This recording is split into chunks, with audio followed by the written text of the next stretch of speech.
effectivement, en tant que commissaire d'exposition, chercheur en médiologie, art et épistémologie, je me suis intéressé au cours de ces derniers 20 ans aux stratégies comment les artistes s'emparent de biotechnologies actuelles, non comme simple source d'inspiration ou de motifs, mais comme moyen d'expression même, et comment on peut les percevoir à ces titres comme des indicateurs épistémologiques de notre époque. Il paraît évident qu'aujourd'hui, par exemple, l'ascension de la biologie au statut de science de pointe s'est accompagnée non seulement d'une inflation de métaphores biologiques dans le discours et le thème artistique, mais surtout de l'émergence d'un vaste éventail de processus biotechnologiques qui fournissent aux artistes de nouveaux outils et de champs d'intervention. Donc je veux aujourd'hui témoigner d'une tendance très claire. Dans bon nombre de ces dispositifs artistiques, il s'agit d'insister sur la porosité de frontières entre les espèces et les règnes et la recherche d'un continuum vitae et d'une dialectique ayant pour but de recourir à une altérité, qui permettrait à une déstabilisation ontologique du statut de l'être humain. Mais s'il y a une vingtaine d'années, cette oscillation embrigadait en quelque sorte la figure de l'animal comme altérité, cette recherche se peu à peu déplacer vers le végétal. On peut affirmer que si penser l'animal a pu jouer un rôle critique dans la stabilisation, de la déstabilisation ontologique du statut humain, on est arrivé à un point de saturation de la philosophie occidentale par rapport à cette animalité. Donc, toutefois, dans les deux cas, il s'agit moins de définitions ontologiques, mais des instabilités épistémologiques qui font l'attrait du concept philosophique du devenir. Devenir animal, pour citer la référence incontournable de Mille Plateaux de Deleuze et Guattari, et devenir plante, qui est effectivement le titre du colloque de cette semaine. Donc, avant de contextualiser le fond philosophique de ce devenir plante et de parcourir quelques exemples, je vais d'abord esquisser deux hypothèses concernant ce que je vais discuter en tant que plantamorphisation généralisée, car peut-être l'arbre cache la forêt et ce devenir plante cache peut-être des anthropomorphismes sous-jacents que je tente de relever dans deux phénomènes. Donc, quand on parlera ici de plantamorphisation, on verra des stratégies de fragmentation et de molécularisation du corps individuel, normalement bien délimitées, pour décentrer l'être humain vis-à-vis des échelles à la fois microscopiques et macroscopiques. Donc d'un côté, chloroplaste, ADN, de l'autre côté, la forêt, l'écologie, le vivant collectif. Et on constatera tout de même que cela reprend, dans la plupart des cas, de forme humaine. Deuxième aspect, depuis quelques décennies, on assiste à une tendance dans les civilisations humaines, surtout occidentales, de vouloir verdir tout, greening everything. J'insisterai alors qu'il s'agit là d'une interprétation erronée du végétal, quand l'humain interprète le vert comme une analogie symbolique du naturel et prétendrait que le vert est de fait la couleur la plus anthropocentrique et que l'humain mal interprète le spectre électromagnétique sur le plan phénoménologique, tout comme il a réduit la plante à sa fonction photosynthétique ou à sa capacité de séquestration de gaz carbonique. Donc la plante, dans cette position de positionnalité ouverte, et je lance ces dessins, inspirés par mes études en philosophie anthropologique des années 20 et 30 en Allemagne. Donc, on voit la plante ici dans une position de positionnalité ouverte qui permet une jonction douce avec les échelles microscopiques et macroscopiques, car justement, la centralité du monde animal dominante dans la plupart des définitions du vivant est défiée. Alors, ceci ouvre a priori toute une panoplie à tout artiste de travailler sur l'ensemble des échelles, de l'infiniment petit à l'infiniment grand, des molécules et cellules à celles de populations et écosystèmes.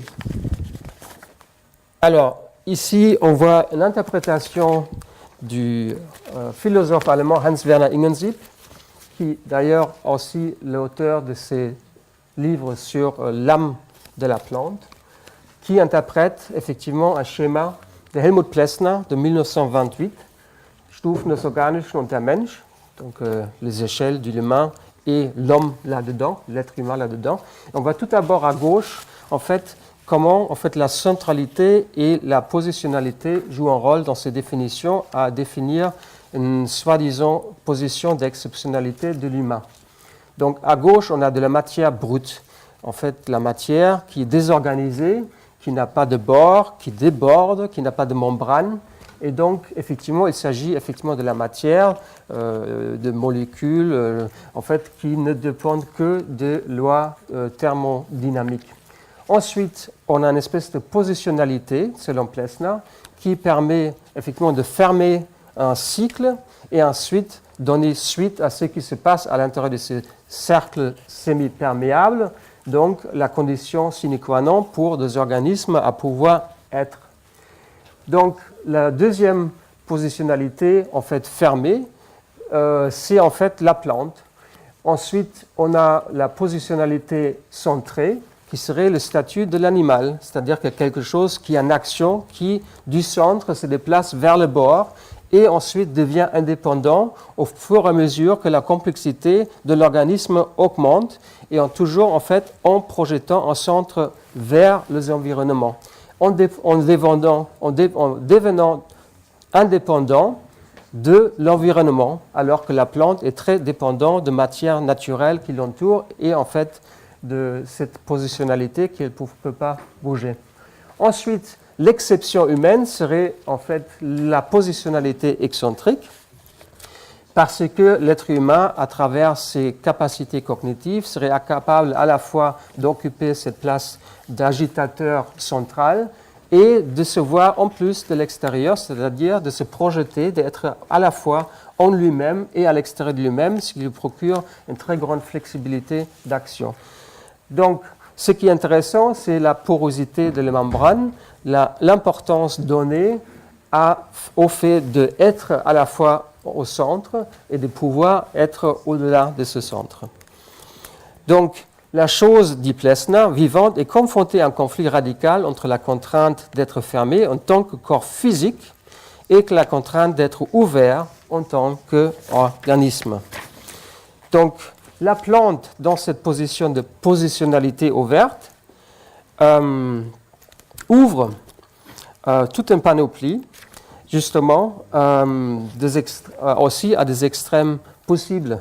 Donc, la plupart des pratiques artistiques se concentrent malgré tout. Donc, on a ici toute cette panoplie et on voit effectivement que l'artiste peut travailler sur l'ensemble des échelles, de l'infiniment petit à l'infiniment grand, des atomes, des molécules, des cellules, à celles de populations des écosystèmes, mais également au niveau des échelles temporelles. Mais malgré les technologies et les médias qui rendent ces extrêmes accessibles, et là je cite un diagramme de Roman Guardians et de Nia Cegledi que Annick Bureau certainement connaît très bien parce qu'il est question d'art dans les conditions extrêmes que je détourne un petit peu ici pour justement réfléchir sur pourquoi il y a effectivement une pauvreté des échelles qui est souvent mise en jeu quand on est dans un champ d'art où en fait domine la phénoménologie humaine, comme le déplore justement Guardians et Cegledi. Le vivant a toujours été au centre de l'histoire de l'art, pourtant, et c'est dans ce sens que je veux parler de l'art vivant, au-delà de cet anthropocentrisme qui, matériellement, et au-delà aussi de la simple valeur symbolique, met en scène des entités du vivant différentes de notre échelle humaine. Quand nous parlons de corps, pourquoi avons-nous, les humains, surtout occidentaux, cette fâcheuse tendance à sous-entendre immédiatement corps individuel humain ? De même, quand il est question de performance dans le domaine de l'art, on pense d'abord tout naturellement qu'il devrait s'agir du corps humain et dans la plupart des cas du corps de l'artiste occidental blanc. Mais là aussi, je suggère qu'on devrait parler d'un côté de micro-performativité quand il s'agit de cellules, de bactéries, de séquences génétiques réelles, où on verra aussi des exemples de ce que j'appelle plantamorphisation dans le pratique artistique dont il sera question et qui s'avère emblématique d'un contexte épistémologique, écologique et politique qui est en train de changer à une allure impressionnante. Je ne sais pas si vous connaissez cet article récemment publié, Behavioral Studies, Donc, juste un exemple, comment effectivement même la science se permet une espèce d'autocritique dans des disciplines qu'on croyait très très fermées. Les sciences occidentales, ici donc la psychologie du comportement, se rendent finalement compte aujourd'hui aussi que publie régulièrement des déclarations générales sur la psychologie humaine, soi-disant universelle, mais basées sur des échantillons provenant de populations extrêmement minoritaires sur Terre, des échantillons exceptionnels et étranges. Weird en anglais. Weird en anglais, ici, en fait, comme abréviation de Western Educated Industrialized Rich Democratic. Peut-être juste 0, je ne sais pas combien de virgule de population, qu'on extrapole justement pour en faire une espèce de claim d'une universalité. Donc c'est assez étrange. Donc voilà, il y a une espèce d'autocritique qui s'opère aussi dans le monde de la publication scientifique.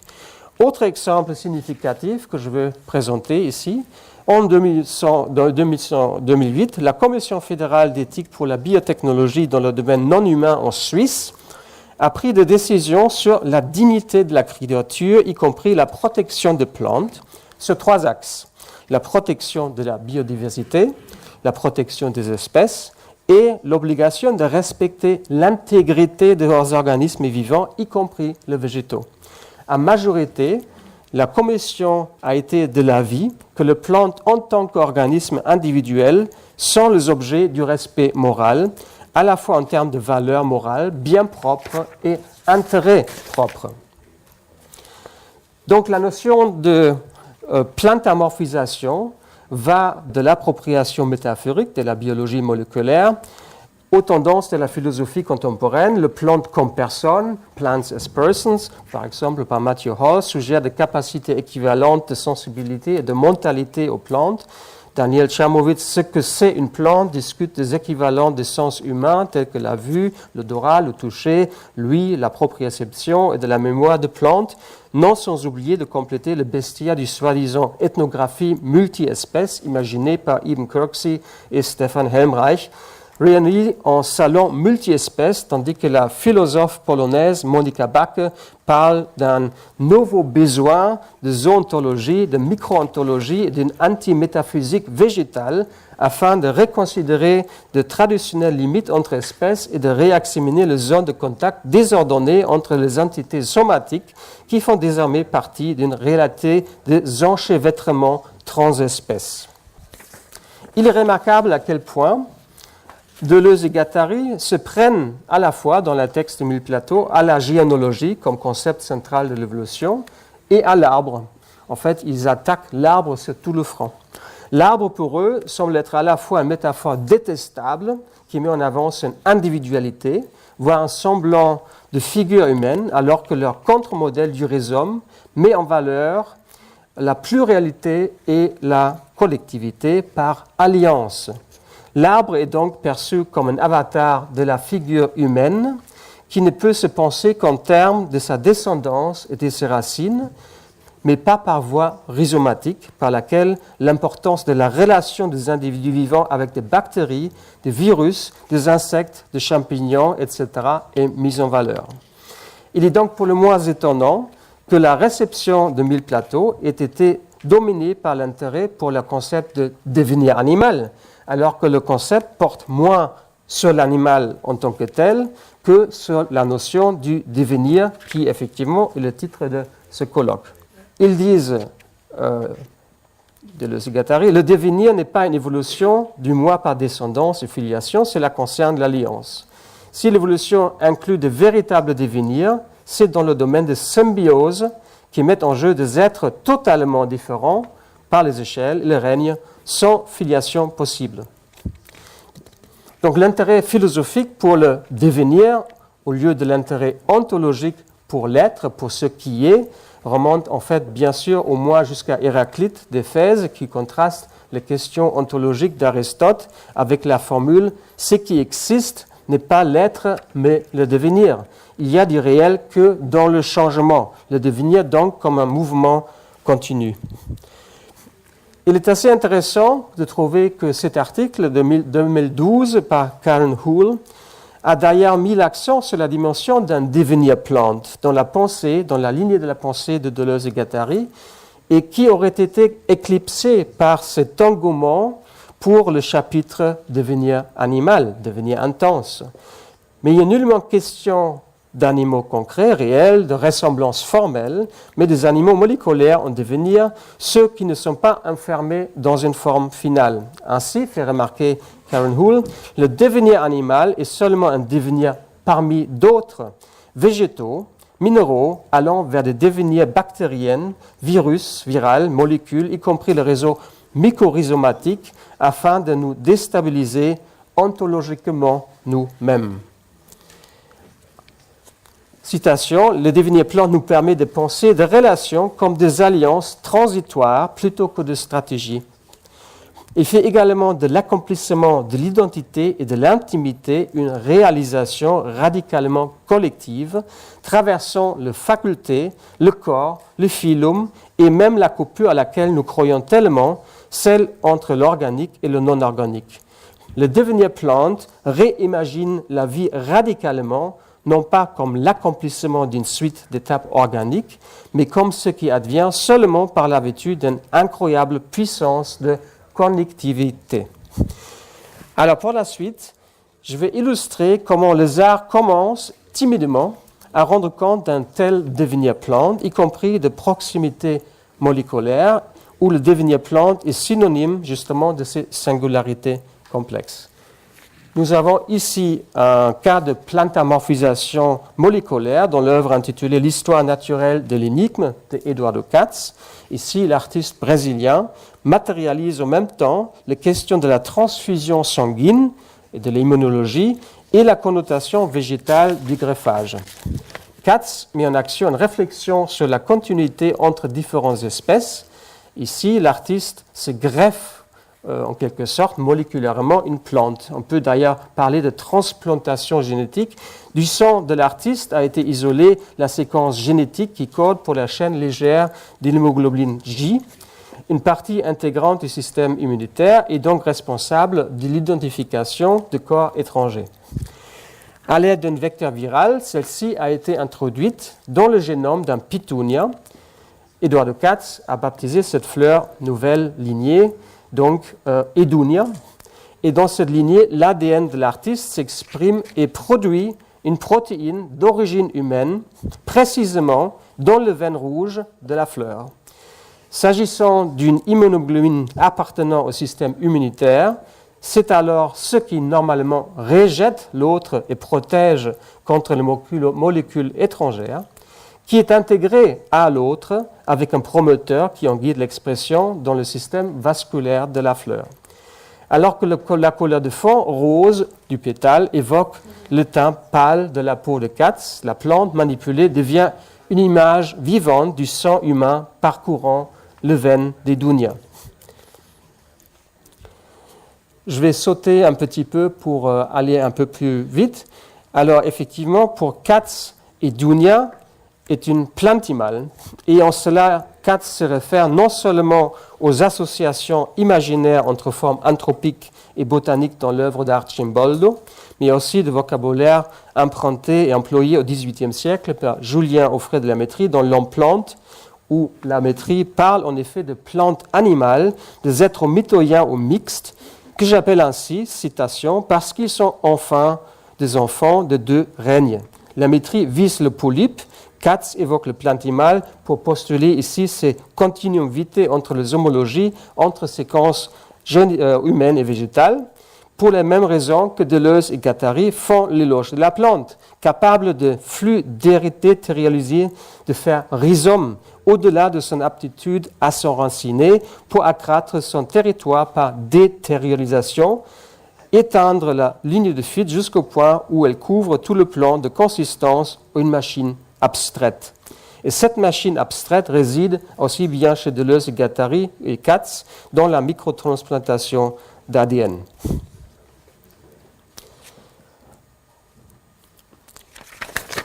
Au risque des impardonnables sauts dans l'histoire de l'art, on évoquera tout de même les hommes paysages, comme par exemple ces peintures montrant des paysages anthropomorphes et siléniques d'un Jos de Momper ou de Matthäus Merian, ainsi que le corps constitué de greffes, de fleurs et de légumes chez Arcimboldo, au XVIe et XVIIe siècle. Ces motifs se maintiennent et se transportent justement au XXe siècle, comme par exemple chez Germain Richier et son homme forêt en bronze de 1946, une figure fusionnelle avec une branche en guise de bras et une main greffée, assimilée à une feuille de chêne dans l'anticipation de Nart de Povra, qui, quelques années plus tard, va attribuer plus d'importance au choix de matériaux, de rebuts ou des éléments naturels.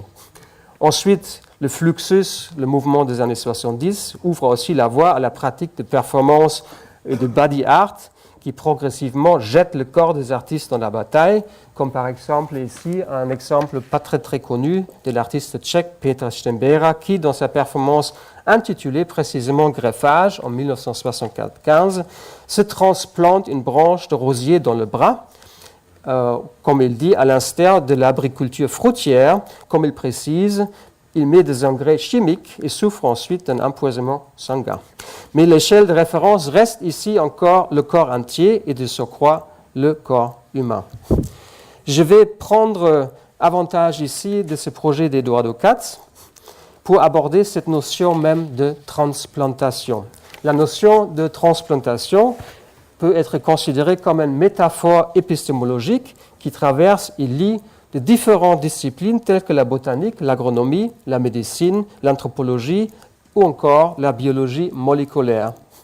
Compte tenu de cette transversalité et de sa filiation historique, on pourrait même parler d'une métaphore épistémologique naturalisée, évoquée par exemple par Willard von Orman Quine. On peut souligner l'extrapolation du végétal vers l'animal comme une métaphore incarnée. En tant que telle, elle est au cœur, bien sûr, d'une négociation culturelle permanente et à ce titre nourrit et assimile à la fois le concept de l'art et son temps. Aujourd'hui, alors que la greffe ne se limite plus à l'échelle macroscopique des organes et au mésoscopique des tissus, mais qu'on parle également de transplantation de génome en biotechnologie, certains artistes et plasticiens, performeurs, déplacent également leurs interventions vers l'échelle microscopique de cellules, de biobriques, par exemple dans le domaine récent de la biologie de synthèse. Alors, la transplantation est une métaphore intéressante parce qu'elle implique à la fois le transfert, l'ancrage, l'enracinement, le développement, la croissance et potentiellement l'action d'une entité biologique dans une autre entité spatio-fonctionnelle ciblée. Cela implique que la transposition du greffon d'un milieu à l'autre dans la logique initiale de pratique agraire. Et si la notion de transplantation et de greffage a une connotation positive et salutaire, c'est qu'elle signifie généralement une optimisation par chimérisation ou ajout. En agriculture, ça serait des fruits plus gros, plus sucrés, en médecine, une prothèse organique réussite. Comme l'a démontré la philosophe allemande Nicole Karaphilis dans sa phénoménologie de la croissance, des organes humains sont plantamorphisés quand il est question de transplantation, et cette décontextualisation sémantique vers la végétabilité cherche à mettre l'accent sur le phénomène de la croissance, la capacité d'assimilation d'entités à forme ouverte dans un devenir concret, souple, impliquant un enracinement facile dans de milieux variés, alors que des organes animaux doivent, eux, s'intégrer spatialement dans le corps. Donc, le XXe siècle n'a pas seulement été celui du perfectionnement des techniques de transplantation d'organes, mais aussi du visage, etc., mais aussi des avancées en embryologie, en biologie cellulaire et moléculaire. Et donc, le terme de transplantation a été appliqué aussi dans les années 50 et 60 à des techniques du transfert des matériels nucléaires. Aujourd'hui, on le voit ici, dans le contexte du domaine prometteur de la biologie de synthèse, Craig Venter, le biologiste américain, parle précisément de transplantation pour qualifier son spectaculaire transfert d'un génome minimal synthétique, inventé de toutes pièces, dans cette bactérie Mycoplasma capricolum, afin d'activer et faire fonctionner ceci.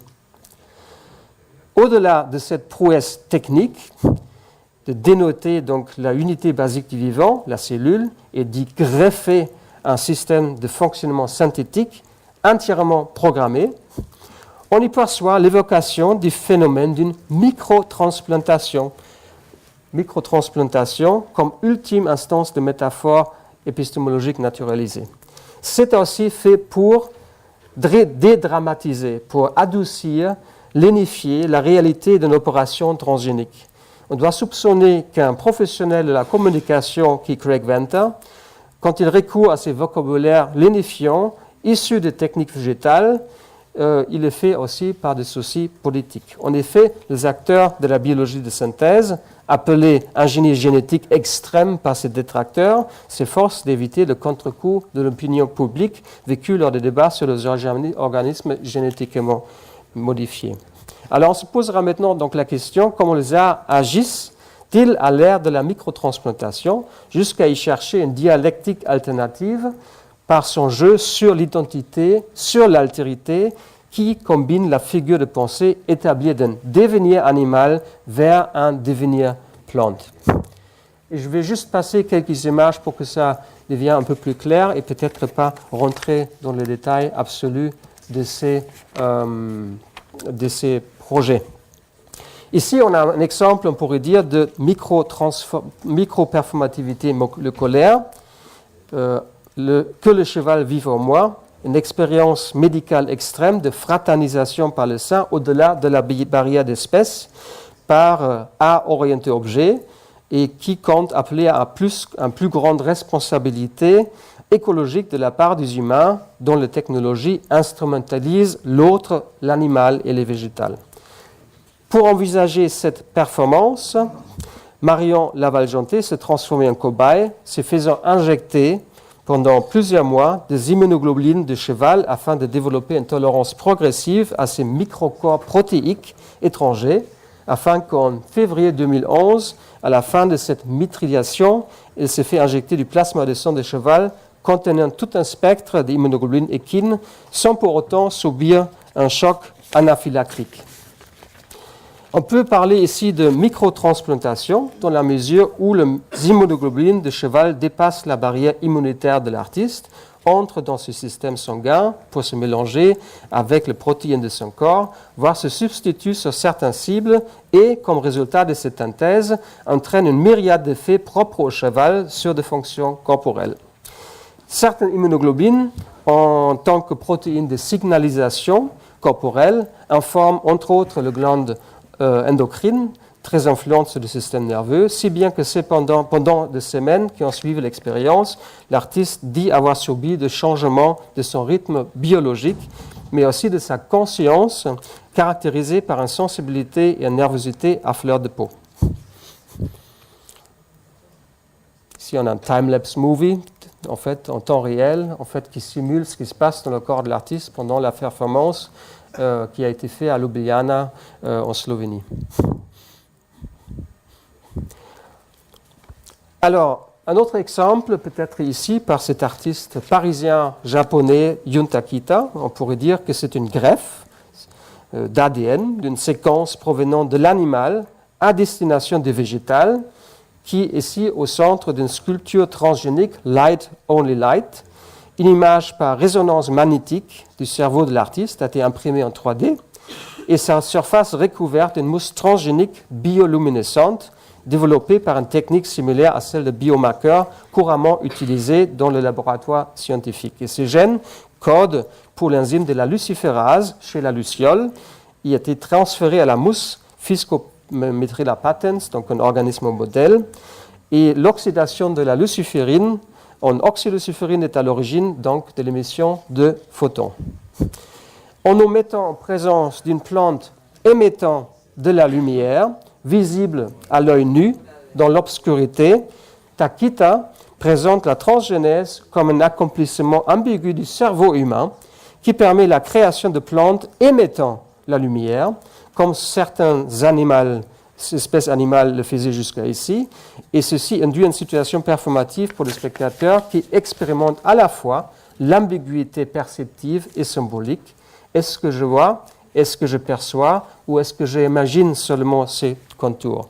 Évidemment, en histoire de l'art, on notera aussi que cela représente aussi des analogies avec justement le motif de vanité, de memento mori. Donc, Light Only Light est un passage à image de contemplatif, intime, qui exige une extrême proximité quasi-haptique qui fait référence à la peinture des ambiances noires aussi de nature morte. Mais en même temps, Takita, qui est architecte du jardin lui-même, voit dans sa sculpture bioluminescente l'équivalent de la stratégie de André Le Nôtre. André Le Nôtre qui appliquait à ces parcs monumentaux au Xe siècle, justement, ce que, au lieu de la perspective de tradition albertienne, justement, en fait, cette perspective ralentie qui faisait paraître les objets plus proches qui ne sont par l'accroissement des éléments éloignés. Donc, effectivement, d'avoir une espèce d'effet de proximité, et c'est cette création d'effets de proximité que s'appuie la stratégie artistique de Jun Takita quand il faut s'approcher de très près, de effectivement percevoir cette sculpture lumineuse, bioluminescente, transionique. Un autre type de chorégraphie physiologique propose ici le performeur et chorégraphe Yamarosuch, qui depuis longtemps a délaissé le travail sur le geste physique pour se concentrer sur le contrôle de mécanismes physiologiques liés à ce qui est d'abord perçu comme de l'immobilité. D'ailleurs, il y a une rétrospective de Yamarosuch au mois de janvier au Lyonique à Nantes. Donc, en ce sens, sa performance Bleu Remix peut être un exemple de micro-performativité. Donc, Maruzic absorbe, contrôle et met subtilement en scène une chorégraphie biochimique de bleu diméthylène, donc un colorant histologique et neuroactif anti-stress, lesquels soignent progressivement de tous les orifices de son corps, d'abord les yeux, de la bouche, du nez, jusqu'à finalement tout le pores de sa peau. Et dans ces voyages à travers la peau, alors que ces bruits corporels sont mixés en direct par un DJ, le performeur reste immobile dans un conteneur transparent. Il attire ainsi l'attention sur le perpétuel mouvement interne du corps humain, sur le rythme induit par son système appelé végétatif, qui n'est soumis au contrôle volontaire, mais responsable de l'hémostasie, de l'équilibre du milieu intérieur. Et donc, en cela, il met très consciemment en abîme non seulement la supposée passivité des actions non cognitives, mais joue sur la polysémie de la notion même du végétatif, synonyme du végétal, aussi relative à l'activité des viscères et du métabolisme, et en pathologie, ce qui rappelle le végétal par son inaction. Un malade dans un état végétatif est un légume. Donc ici, l'évocation végétale correspond à un déni de gestes dansés qui peuvent être interprétés comme langue et dans lesquels on peut, par des mots et par négociation, construire l'absence, alors que le travail de présence de Maruzic se veut un travail de langage absent.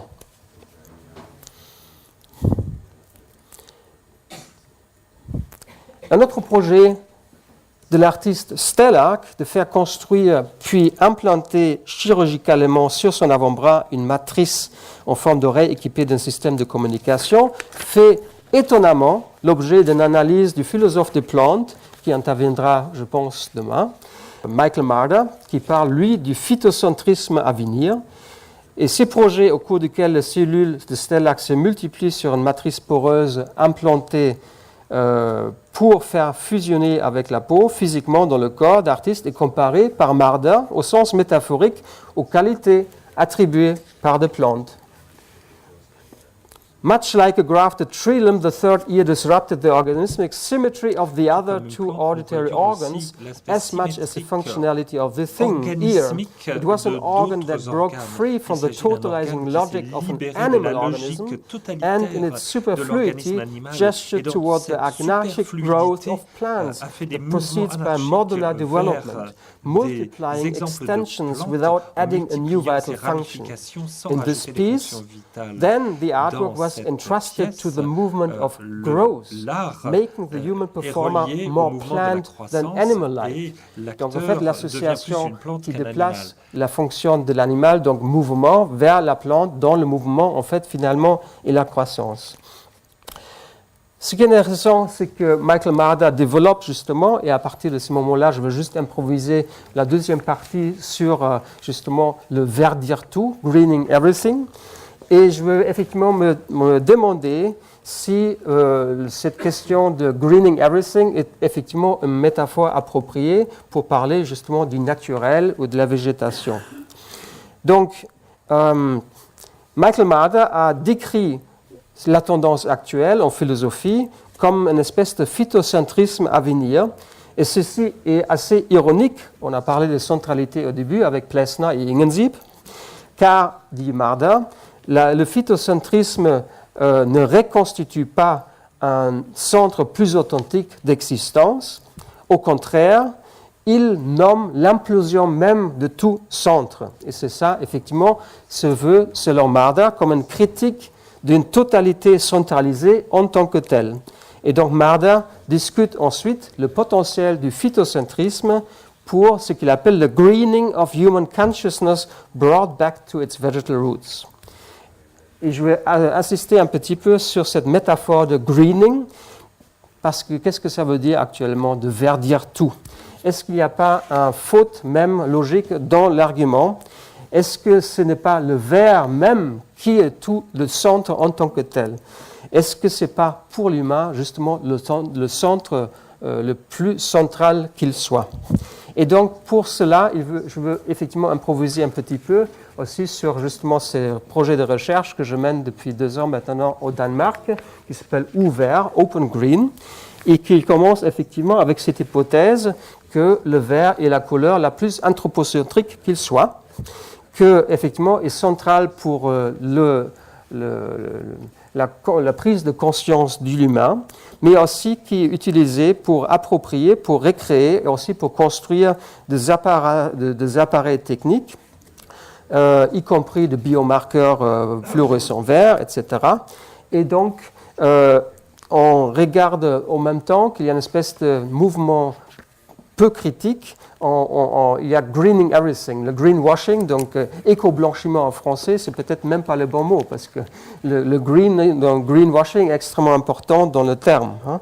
Donc, je pense qu'il y a une espèce de besoin urgent de créer un centre de ce que j'appelle Green Studies, donc qui combine des études en philosophie, en art, histoire de l'art, en sociologie de sciences naturelles et médicales et cognitives, afin d'analyser et critiquer justement ce trope trop présent, pervasif de greenness et les contradictions qui émergent quand on transite justement, quand cette métaphore, en fait, ce trope passe d'une discipline à l'autre.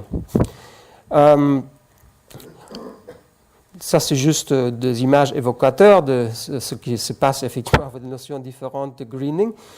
Mais effectivement, c'est clair que pour l'être humain, au niveau de la perception visuelle, une plante, en fait, s'apparente verte parce que justement, c'est le spectre électromagnétique que la plante ne peut pas utiliser. On la voit effectivement qu'en tant qu'humain dans le spectre électromagnétique le plus large que l'animal humain possède et qui correspondent effectivement à cette fréquence émise ou reflétée par les plantes, justement parce qu'ils ne s'en servent pas du tout de cette fréquence. Donc en fait, on ne voit que le déchet, soi-disant du naturel, et on fait toute une interprétation fallacieuse. Alors que par exemple, des chiens eux-mêmes ne voient pas la fréquence du verre, et donc c'est ce qui donne aussi une possibilité incroyable des artistes de jouer justement avec ces différentiels perceptifs.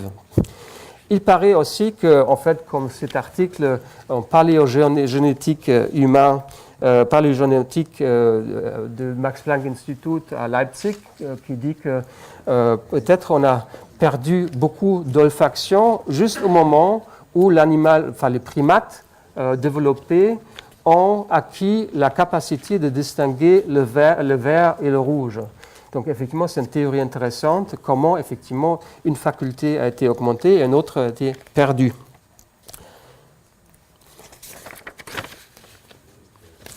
Il y a beaucoup de contradictions dans l'art même, parce qu'ici, on a fait venir un duo d'artistes, Anders Boyen et Christopher Ørum, pour un landscape painting, pour un paysage métaphorique et matérialiste consistant à appliquer effectivement des pigments complètement instables de chlorophylle et justement qui sont tellement faibles que justement ils sont très très difficiles à fixer, ce qui fait référence à la préférence aussi de Turner pour la fragilité des pigments et pour des pigments instables. Ce qui effectivement relève du paradoxe que, comme disait Sargent en 1923, if the leaf and the green paint which appear to match if exposed in red light, the leaf will reflect the light and appear reddish, while the pigment being unable to reflect red light appears almost colorless. Donc, est-ce qu'on peut même, dans ces cas-là, représenter le vert de la nature par des verts artificiels des pigments? Ceci ramène aussi à l'histoire. Je m'intéresse notamment à combien de peintres sont morts en représentant de la nature, puisque la plupart des premiers pigments, en fait, qui étaient capables de restituer de manière stable la couleur verte, étaient effectivement le plus toxique dans l'histoire de l'art, donc arsenic basé sur du chrome, etc. Donc c'est effectivement souvent c'est ce genre de Paris Green, Schweinfurt Green, c'était effectivement un poison de rat, ce qui a amené effectivement James Wharton de qualifier tous ces siècles de l'Angleterre victorienne, où la couleur verte était partout, de siècles arseniques. Donc, on a tout un panoplie de champs d'investigation, donc de la physique, la chimie, l'histoire des sciences, de sciences biomédicales, de perception, de physiologie, allant effectivement à des articulations artistiques qui jouent avec les sciences, qui font pacte avec la sociologie des sciences, qui impliquent effectivement des réflexions sur la politique. On est même en train de greening God, comme cette conférence indique, greening God, qui justement par le Faraday Institute essayait de voir comment sont, en fait, dans le passé, comment se sont développées des tendances écologistes dans la pensée religieuse de plusieurs religions à travers la planète. Donc, quand on parle de greening, qui est effectivement quelque chose qu'on fait activement, et c'est une catastrophe absolue.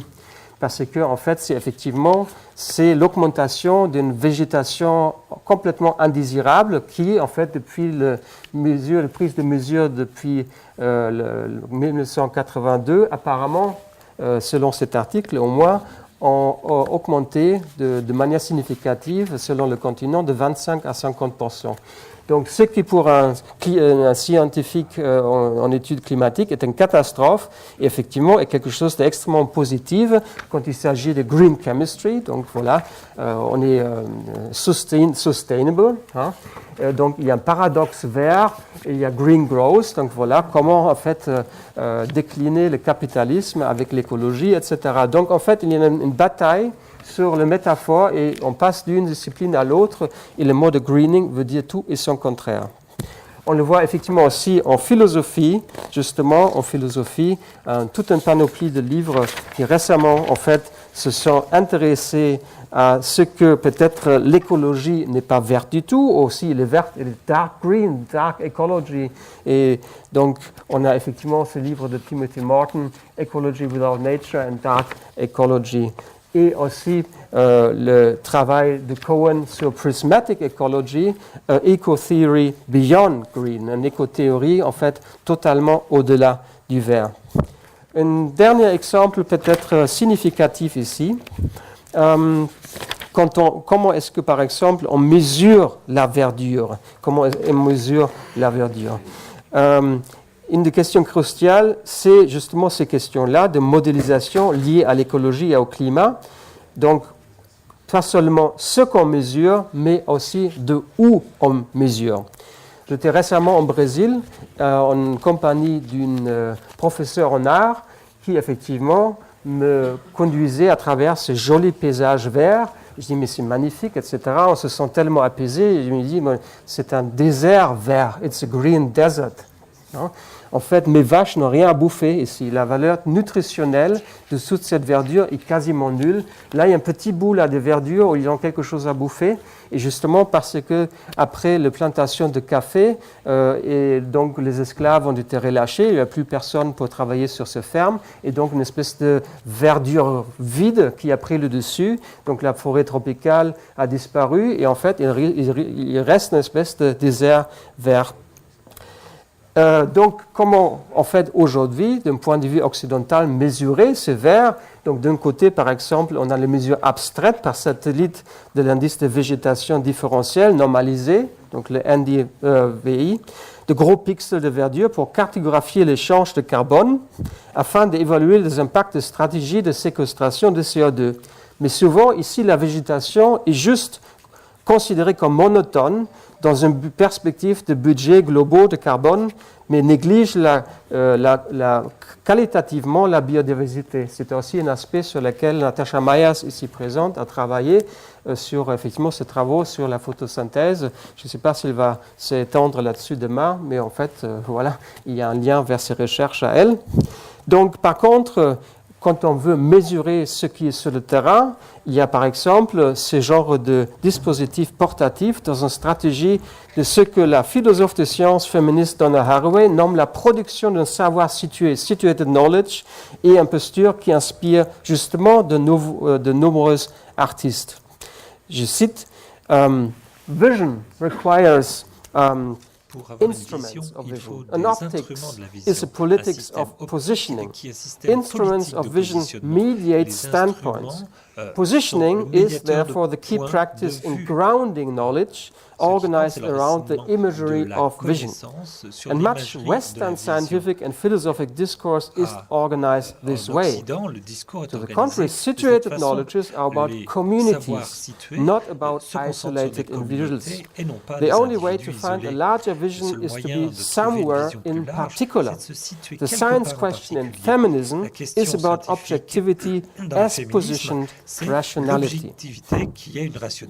Et juste peut-être pour conclure, ces images proviennent d'un film magnifique donc, du réalisateur colombien Ciro Guerra, qui a choisi de tourner ce film El Abrazo de la Serpiente totalement en noir et blanc, tout simplement parce qu'aucun appareil, aucun dispositif cinématographique de reproduction, de captation, selon lui, serait capable de reproduire, de représenter le verre. C'est effectivement la raison pour laquelle il faut le sentir, il faut le entendre, il faut le renifler, il ne faut pas seulement le voir, effectivement, parce que c'est une posture extrêmement anthropocentrique. Donc, il y a tout un programme pour justement de ungreening greenness. Et voilà, les artistes nous ont donné de bonnes leçons à la fois en plantamorphisation et comment déjouer le piège, justement, de verdir tout. Merci beaucoup.